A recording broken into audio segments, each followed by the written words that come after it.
What would you be willing to do for the one you love above all others? Would you fight? Would you die? Would you undie? Hello and welcome to Legend Lore, the show where I, your humble host, share with you some of the most fascinating, bizarre, and truly hilarious tales from all across the multiverses of Dungeons & Dragons, as well as the real-life history of the game itself. It is my hope that you'll find these tales inspiring, or at least entertaining, and who knows, you might find inspiration for something you want to include in your own game world. Or maybe you'll just finish building your base in PAL world while you listen along. That's right, Jacob. I know you're only listening to this while you play video games. And that's totally chill. I'm just here to tell stories, and today's is one of love, obsession, and the ultimate RPG campaign manager. Wait, what was that last thing? This episode is sponsored by World Anvil, the premier all-in-one software for tabletop gamers, fantasy novelists, and anyone who loves creative world building. If you're not already familiar with World Anvil, allow me to show you one of the most game-changing tools you can add to your toolkit. World Anvil allows you to create and manage sprawling game worlds in a cohesive way so that you can keep track of and link between all the important bits of lore in your universe. You can create interactive maps, organize session prep for specific campaigns, create timelines, family trees, and so much more. Plus, it's got out-of-the-box integration with over 45 TTRPGs, including D&D. This means that you aren't just creating lore entries, but you can also manage custom stat blocks and character sheets, and there's even a digital DM screen which is integrated with all of your world-building efforts in order to create a seamless DMing experience. You can even control which bits of your world are accessible to the players, or just you, so that your adventuring party can look up anything they might need to know about the game world without accidentally stumbling upon the fact that your BBEG is just 15 kobolds and a papier-mâché dragon. If any of my players are watching, ignore that last thing I said. So whether you're running your campaign in person or online, World Anvil is an invaluable tool for running the best possible game session that you can. Head on over to worldanvil.com and check it out for yourself. And if you decide you want to sign up, you can save 51% off any yearly subscription right now by using code DAD at checkout. 51 is a lot of percents. So thank you once again to World Anvil for sponsoring this video. Now without further ado, sit back, relax, and allow me to tell you the tale of Evening Glory.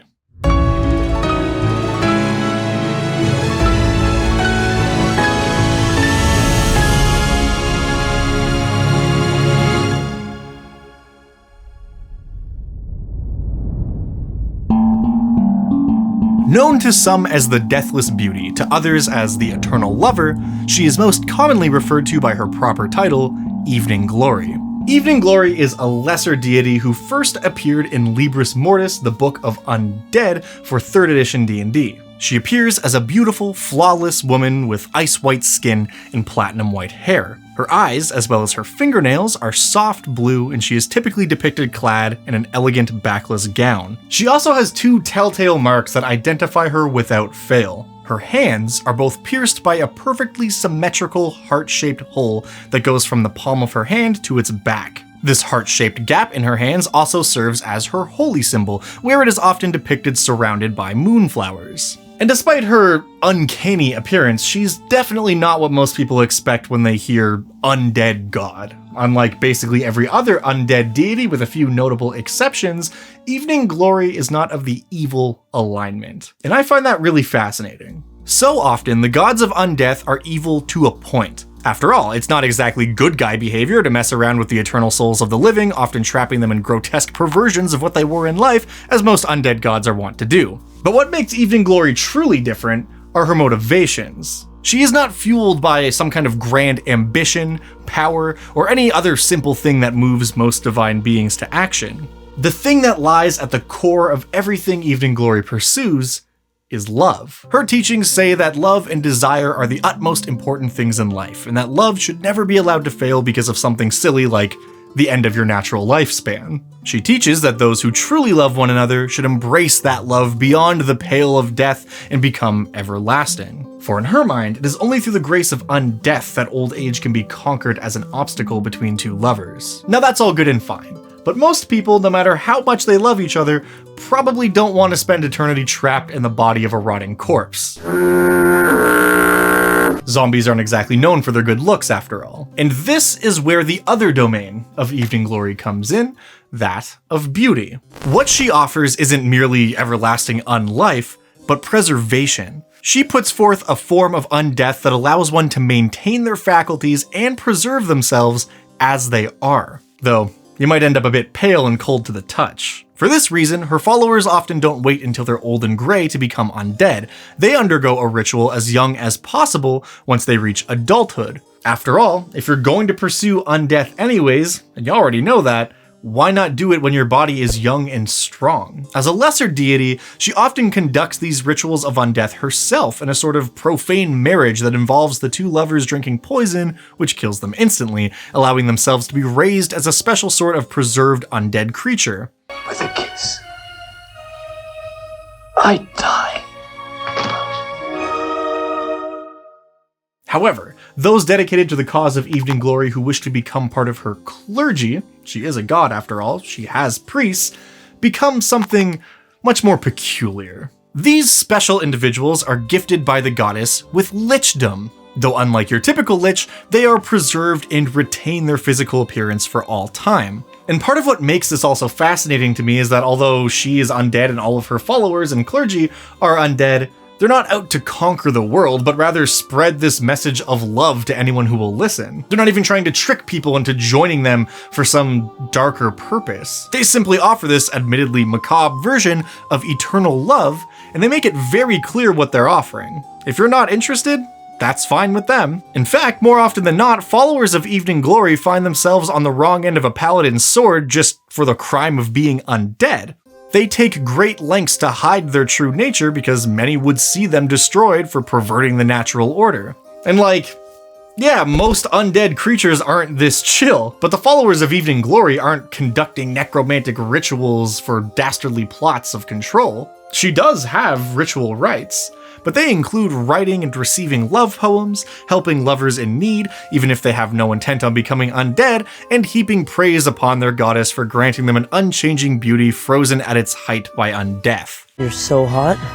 And this is so much more interesting to me as a DM than many of the other deities found in this corner of the world. I mean, just look at the next entry in this book. Nerul, the Reaper, foe of all good, hater of life, bringer of darkness, king of all gloom, the reaper of flesh. There is, of course, a time and place for the Neruls of the world. Of course there is. But rather than provide the reader with some world-ending threat or horrific scheme, Evening Glory offers a more nuanced interpretation of something that is almost always considered evil, repugnant, and worthy of destruction. The Moonflower, also known as Evening Glory, only blooms in darkness. And much like the flower that shares her namesake, Evening Glory captures living beings at their most pristine, even if it is in the cold dead of night. All of her followers are willing, and they know what they're getting into before they do so. Sure, some may unlive to regret that choice. After all, eternity is a very long time. But should they be prevented from making that choice in the first place? Maybe. But that's not for me to decide. Now, I do feel like I've been somewhat dishonest with you, because while everything I've said up until this point is true and factually correct, Evening Glory's portfolio does not end with undeath, beauty, and love. Some of you may already know this, but if you do, I suspect you're in the vast minority, because Evening Glory is no mere relic of the past. She's already made her way to D&D 5th edition. And let's just say she did not go through this move entirely unaffected. Spoiler warning, if you're currently playing through Curse of Strahd, I'm about to discuss a few minor details surrounding a certain temple. And for the one of you who's currently playing through the Curse of Strahd adventure path from 2016, I'm basically gonna spoil the entire thing. Consider yourself warned.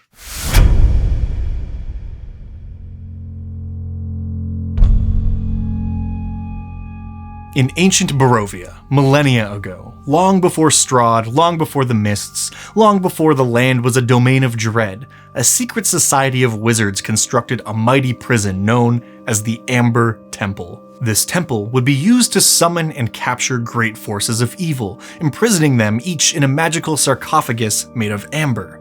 Over time, the concentration of dark powers in this temple had dire consequences, ultimately resulting in Barovia becoming what's known as a domain of dread. What exactly a domain of dread is and what makes a domain of dread distinct from just another spooky part of the multiverse could be a topic for an entire video. But essentially, all you really need to know is that it's a place cut off from all of the other planes and controlled by the dark powers who reside there, serving as both a prison for these evil forces and a hellscape for any other creature trapped along with them. I'm simplifying a few things here for the sake of brevity, but this is all information included in the Curse of Strahd 5th edition campaign book. It's never made clear exactly who or what every one of the dark powers is, however, it is obvious that they are still alive and well, although trapped within their amber sarcophagi. In fact, if you go to the Amber Temple in Curse of Strahd, you can not only commune with these entities who are all trapped in the temple's basement, but they will also offer you dark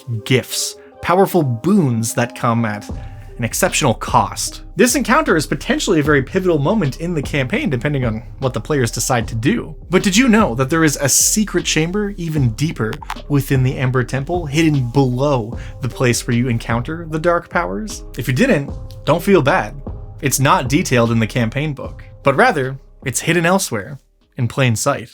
In 2016, the Adventurers League storyline Misty Fortunes and Absent Hearts began. It started officially in March, coinciding with the release of the main campaign with a one-shot module titled Suits of the Mist. This adventure path would span 14 one-shot adventures, concluding in July 2016 with The Dark Lord. For those not familiar with Adventurers League, they are all official 5th edition D&D modules intended to be used as one-shots for convention play, as well as D&D nights at your local game store, essentially allowing a group of strangers to come together and play some D&D with an ongoing story that everyone was a part of. If, say, we decided to sit down right now and play through part 6 of this adventure path, The Ghost, and you've never played with me, I've never played with you, our entire group is all new to each other. As long as we've all played through parts 1 through 5, even if the outcome of those adventures was somewhat different, the general idea of what's going on in the story will all be the same, so we can easily pick up and play right where we sort of left off last time. The adventure paths can also make for great ongoing campaigns to play with your regular group, and in the case of this specific adventure path, it's meant to be intermingled with the Curse of Strahd campaign if that's something you're interested in doing. Now, how does all of this relate to Evening Glory? Well, you'd be surprised how much wild lore sneaks its way into the canon through these little modules. For it is in this adventure path we see Evening Glory reborn and brought into the fold of 5th edition gods.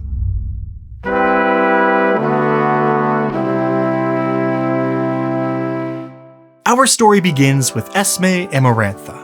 ESMAE is a beautiful young woman living in the village of Barovia. She grows up under the shadow of Castle Ravenloft and develops a fascination with its lord and ruler, Count Strahd von Zarovich. As she grows older, that fascination transforms into infatuation, and after seeing Strahd in person during one of his visits to the village itself, she decides that she is now in love with him. ESMAE comes to the conclusion that she can win Strahd's heart by impressing him somehow. So she begins to learn the arcane arts, hoping to prove herself useful as a powerful sorceress someday, and she makes these intentions very clear to Strahd. Now, anyone familiar with Count Strahd knows the only one he has eyes for is another woman named Tatiana Fedorovna. Their history together is long and complex, and kind of a core piece of Strahd's personality, but the important thing to know is that Strahd is utterly obsessed with her, and that while he is an undying vampire, Tatiana is a mere mortal. However, because Barovia is a domain of dread, and therefore severed from the rest of reality, when a living creature dies, its soul is not allowed to leave. Instead, that soul lingers and is reincarnated into a new creature born within Barovia. So when Tatiana dies, she is simply reborn again and again and again. Sometimes in a different village, almost always to different parents. But it is consistently her. And while each incarnation of her may not have memory of her past life, Strahd is all too familiar with every single one of those lives, because every time he pursues her, only to inevitably be rejected. After one particularly violent rejection that resulted in Tatiana's death, Strahd was feeling particularly cruel. Wishing to parcel out some pain on another, as any emotionally mature adult man is liable to do, he promotes ESMAE to the rank of Barovian Witch. Now this is a pretty big deal. The Barovian witches are among the most powerful spellcasters in Barovia, and all of them serve Count Strahd directly. But what might have seemed at first to be a generous gift would quickly sour into a terrible punishment. By putting ESMAE within his inner circle, it only provides more opportunities for Strahd to reject and humiliate her efforts to get close with him. Because keep in mind, at this point, ESMAE is full-on obsessed and von Zarovich pilled. She will stop at nothing to win the affections of the Count for some reason, so she concocts a plan. Years have passed by this point, and she is painfully aware that Strahd is only interested in Tatiana. But by using her magic, which has now improved to the point where ESMAE is the most powerful Barovian witch, she believes that she can successfully complete a ritual that will allow her to join with the soul of Tatiana, essentially transforming herself into an immortal embodiment of the woman Strahd loves. She would become undead like Strahd, and would also finally contain whatever essence possessed Tatiana that made her so irresistible to him. She was determined to do this, even if it meant losing some of herself in the process. She had become completely obsessed with him. But in order to complete this ritual, she would need two things. First, she would need personal objects that once belonged to the original Tatiana in order to facilitate the ritual. The more she could find, the better. Through extensive research, she was able to uncover the existence of 4 such trinkets: an old powder box, a pair of gloves, a comb, and a mirror. She was unsure of their precise location, but was able to track them all down with the help of her 4 subordinates, a group of individuals she referred to as her obsessions, for each one was obsessed with something in much the same way she was obsessed with Strahd. Her first obsession was a woman named GLOVIA Falinescu. GLOVIA was a healer living in the village of Orasnau. She was not only a skilled practitioner of healing magic, but also had a good grasp on medicinal science and anatomy. She was also obsessed with necromancy. See, in the past, GLOVIA's daughter, Isabella, had become gravely ill,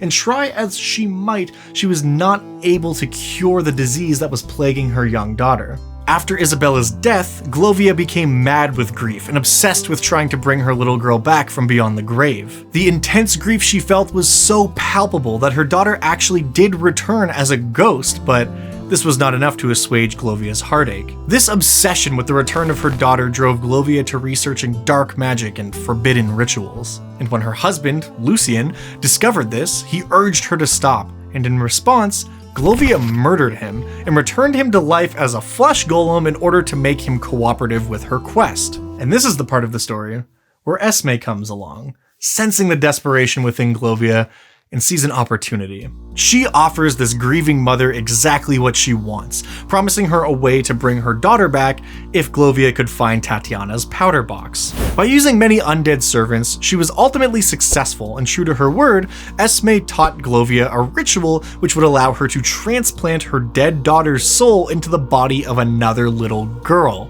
Welcome to Barovia! While she did actually go through with it and try to conduct this ritual, she was of course stopped by a group of adventurers. And this particular part of the adventure ends with GLOVIA's death and Isabella finally being free to pass on to the afterlife, promising the adventuring party that she'll take care of her parents in the next world. Little do they know, there is no next world. It's just this over and over again, but the sentiment is nice. The second obsession in ESMAE's employ was a creature named GRAXXYGAK, someone who couldn't get enough templates, it would seem. GRAXXYGAK is a half-dragon, half-troll who was turned into a ghost. In life, he wanted nothing more than the approval of his father, a powerful black dragon named Throstelgrail. While he venerated his draconic father, GRAXXYGAK was never shown much mind or respect, and unfortunately died at the hands of an adventurer who had invaded his father's lair, slaying the two of them and his troll mother. His soul, however, would return as a ghost in order to seek fulfillment, obsessed with filling the hole in his heart,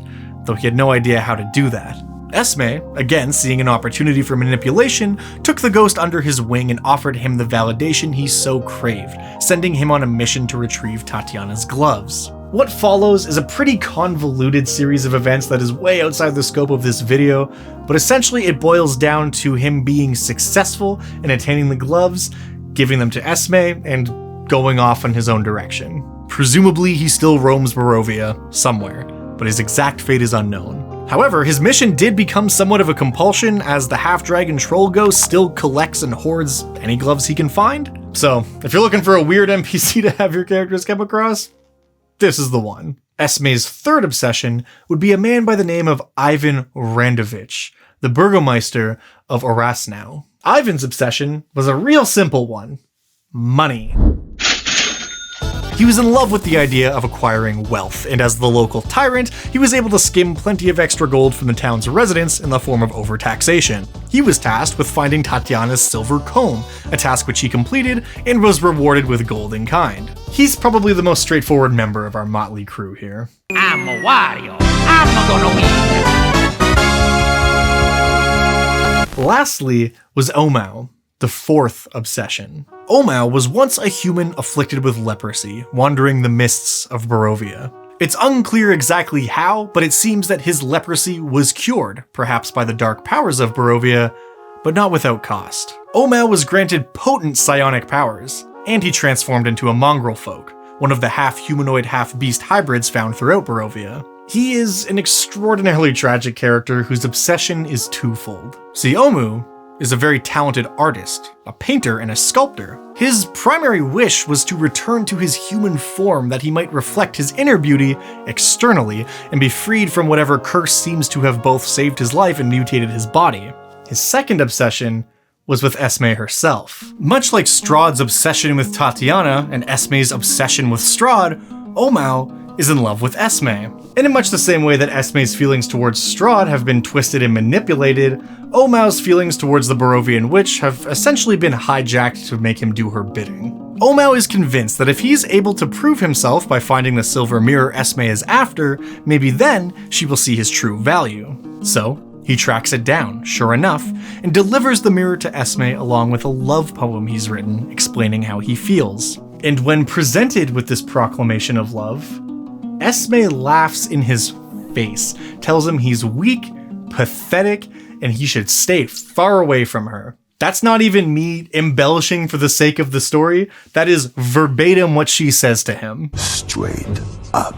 Utterly heartbroken by this rejection, OMOU mounts his horse and rides it as fast as he can back to his cave. Along the way, his unstable emotional state completely takes over, and as a result, the psionic abilities gifted to him by the dark powers cut a path of destruction everywhere he goes. Dozens are killed, and when the group of adventurers chasing him down finally catch up to him, they see he has ridden the horse to its death beyond the point of exhaustion, and they find him alone, in his cave, which is filled with incredible statues and paintings, all created by OMOU. Before he's slain, he leaves the group with a mental impression, showing them the location of ESMAE. While OMOU's actions throughout this entire adventure are irredeemable, one can't help but wonder what his life may have been like if a kinder path was set before him.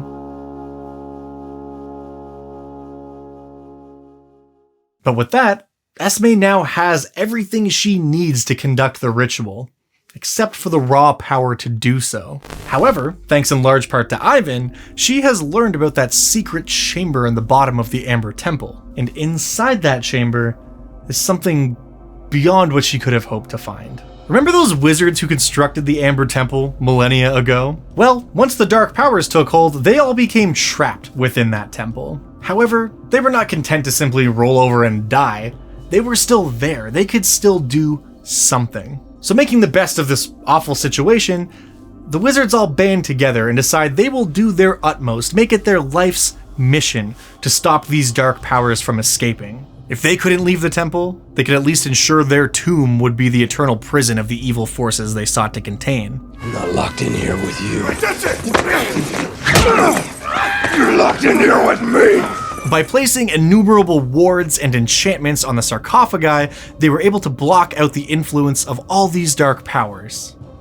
Except for one. See, Evening Glory is one of the dark powers. She is one of the malignant entities that was trapped within an amber sarcophagus by the wizards. And while not an evil deity, she was trapped for thousands of years, exposed to the same darkness that worms its way in and infests everything within Barovia. So her portfolio of love, beauty, and undeath was twisted with the addition of obsession. The idea of true love had become misshapen, grotesque. To her, loving someone or something now was to be completely engrossed by it. And this new element to her portfolio would allow her to corrupt the wizards within the temple. They became obsessed with their work, obsessed with sealing the dark powers away forever, their way. This gradually led them down a dark path, which resulted in the wizards turning on one another. In the end, they were all killed by their former comrades.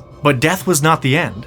They were returned from beyond the grave as ghosts, largely in part due to the powers of Evening Glory. And it was through this subtle manipulation that ESMAE came to know of Evening Glory's presence in the Amber Temple. So when the Barovian witch arrived and stood before Evening Glory, the stars had finally aligned for both of them. Evening Glory promised ESMAE that her love for Strahd could last forever if she merely freed the vestige from the Amber prison. Using a magical locket built to house the essence of another creature, ESMAE withdrew Evening Glory from her sarcophagus and then drew that essence into the locket. Then, she simply opened the locket and allowed Evening Glory to merge with her. As you can imagine, this granted ESMAE a ridiculous amount of power, because while Evening Glory may be a lesser deity, lesser is not the operative word in that phrase. Not only did it augment her already potent spellcasting, but due to the presence of a bona fide dark power, she gained the ability to pull other regions from the multiverse into Barovia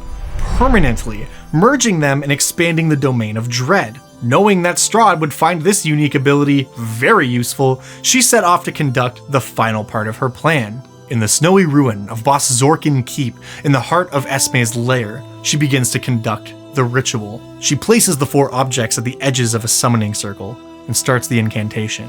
Because Tatiana has recently died and not yet been reborn, her soul is still in the ether. If the ritual is successful, her soul will be drawn forth and pulled into ESMAE, merging them irreversibly, creating a new being that is 1 part ESMAE the Witch, 1 part Tatiana Fedorovna, and 1 part Evening Glory, goddess of love, undeath, beauty, and obsession. In this pivotal moment is where things diverge in many directions. Because this is the true finale to a series of D&D adventures, we don't know how this story ends. The last page of the book is blank, waiting to be written by adventurers who would take it upon themselves to stop this ritual. But there are 3 distinct overarching possibilities, and one of which I personally choose to believe. The first is that ESMAE succeeds. She binds herself to the soul of Tatiana and, possessed with the essence of Evening Glory, leaves the ritual site to go be with Strahd.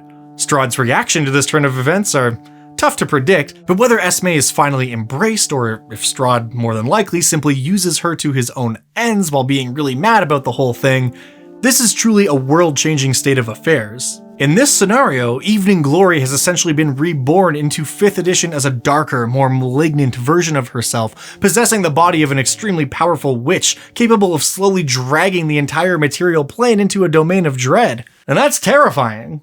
But in what is more likely to be accepted as the canon ending of this adventure, ESMAE is defeated, and Evening Glory is trapped once again within the locket used to pull her out of the Amber sarcophagus. In this ending, ESMAE's tale comes to an end. She dies, pining after a man who hated her simply for daring to fall in love with him, leading her down a path that led her to inflict that same trauma on others. The locket, however, is the truly intriguing piece of this puzzle. If the party remains in Barovia, they now have a locket with the essence of a minor deity trapped inside, and you better believe she's trying to break free, preying on the obsession of mortals wherever it might crop up. However, in what I personally consider to be the general canon ending of this story, at the end of the adventure, the mists clear ever so briefly, allowing the party to return back to the waking world, leaving behind Barovia for good. The module states that they return with all of their belongings and equipment, except for the locket.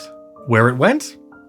That remains to be seen. It's possible that Evening Glory is still trapped within the locket, laying on the cold floor of a forgotten ruin in Barovia. But it's also possible that she made the journey back to the material plane as well, that she's now free, returned to the multiverse she was taken from, allowed to follow her heart's desire, still changed and twisted by the countless years trapped amongst the dark powers of Barovia, but perhaps with a chance for redemption.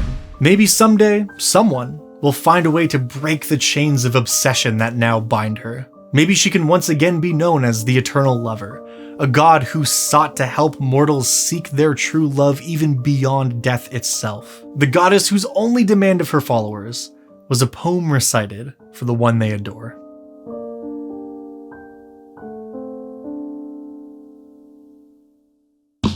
Thank you for joining me today. I truly hope that you enjoyed this story. Evening Glory is one of the most fascinating members of the D&D pantheon, and I think she has a lot to offer a dungeon master. There are so many ways she could be included in a story, whether it's as a friendly character or the primary antagonist or something in between.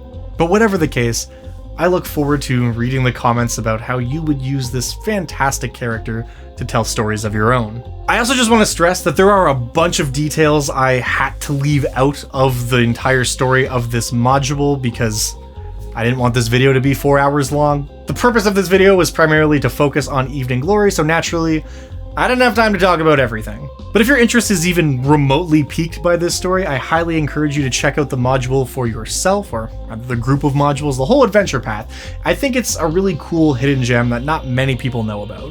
I could honestly go on about Barovia and the Dark Powers for many more hours, but that's a tale for another time. Thank you so much for watching. Until we meet again.